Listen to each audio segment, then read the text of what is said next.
নমস্কার, আমি সুমন। তো আমি এখন হেঁটে যাচ্ছি গ্রামীণ এক পরিবেশ, যেখান দিয়ে কোনো গাড়িও চলে না, সাইকেল পর্যন্ত চলে না। তো বলতে গেলে রাস্তাটা একবারে নিরিবিলি। এখন ভর দুপুর, বেলা ঠিক 12টার কাছাকাছি। তো এখান দিয়ে আমি হেঁটে যাচ্ছি। আমার বাসা হচ্ছে হেমায়তপুরে, বর্তমানে আমি হেমায়তপুরে আছি, ঢাকায়। তো এখান থেকে দিয়ে হেঁটে যাচ্ছি, চারিদিকে ফসলের আবাদ। আমার এইদিকে আছে নদী, এবং এদিকে মনে একটা দিঘি আছে। তো এখন আমি আপনাদের যে জমিটা দেখাচ্ছি, এটাতে মনে হয় কিছুদিনের মধ্যে কোনো ফসল উঠবে, মানে ফসল রোপণ করা হবে।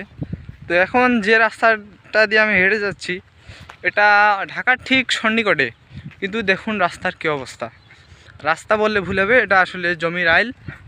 এটা দিয়ে আমি প্রায় 1 ঘন্টা যাবত এখানে অবস্থান করছি। শুধু একজন মহিলা এদিক দিয়ে হেঁটে গেছেন, মনে হয় তার আত্মীয়র বাড়ি এখানে হবে, নাহলে আত্মীয়র বাড়িতে যাচ্ছে, এরকম কিছু একটা হবে। তো এই যে আমাদের গ্রামীণ জীবন, এগুলো আমার কাছে অনেক ভালো লাগে। তো আমি হয়তোবা বর্তমানে শহরে আছি, গ্রাম দেখার সুযোগ খুব কমই পাই। চারিদিকে শুধু বিল্ডিং বিল্ডিং, কিন্তু এখানে দেখেন কোনো দিকে কোনো বিল্ডিং নাই, মাঝে মধ্যে দু একটা বসত বাড়ি, এবং চারিদিকে সবুজ গাছপালা। এদিকে ধান ক্ষেত হচ্ছে, ধান রোপণ করছে মনে হয়। কিছুদিনের মধ্যে ধানের শীষও চলে আসবে, তারপরে কৃষক তার হাসি মুখে সে ফসলটা ঘরে তুলবে। তো আমার মা বাবা বর্তমানে বাড়িতে আছে, তারাও হয়তো কিছু না কিছু আবাদ করবে, যেখান থেকে কিছু রোজগারও হবে, এবং আমাদের এই দেশের উন্নতির জন্য তারাও কিছুটা অবদান রাখবে। আমি এখন আছি একটা কোম্পানিতে চাকরি করতেছি। তো চাকরির সুবাদে আজকে কোম্পানি থেকে আমাকে ছুটি দিয়েছে, বন্ধ দিয়েছে। সে ছুটি কাটানোর জন্যই আমি আজকে ঘুরতে বেরোছি। ঘোরাঘুরি শেষ, প্রায় 2 ঘন্টার মতো ঘুরলাম।